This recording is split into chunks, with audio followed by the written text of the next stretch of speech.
Shivanshu recording studio बानावर बिशुनगंज।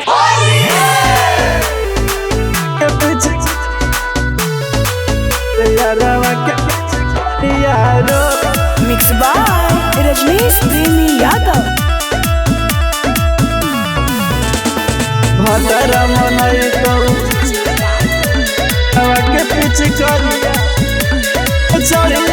होलिया में चढ़िए के चल जनी डलिया, दिलवा में दुख बड़ी होतोगे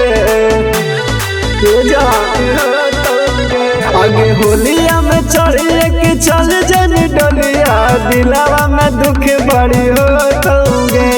भतरा मनई तो जतरा तोर यारवा के पीछे करिया रोतोगे।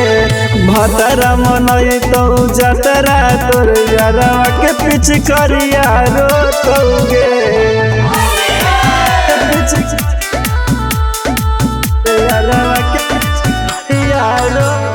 भतरा मनई तो के पीछे करिया रोतोगे।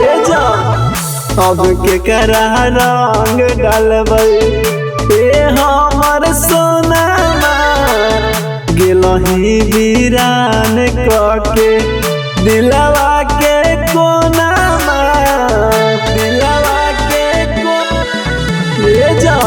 अब के करा रंग डालबै हमर सोना, गिलही वीरान कके दिलवा के कोना।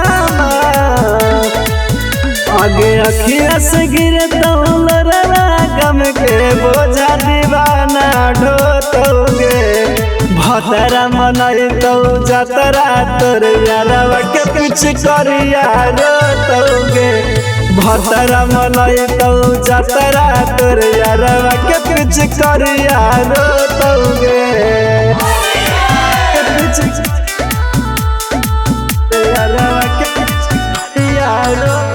भतरा मनई तो के पीछे करिया रोतोगे। रंगवाया बिरिया हमन रहतै तरस के, तू तो अपन सैया जोरे रहमे गे हंस के, रहमे गे के। रंगवाया बिरिया हमन रहतै तरस के, तू तो अपन सैया जोरे रहमे गे हंस के।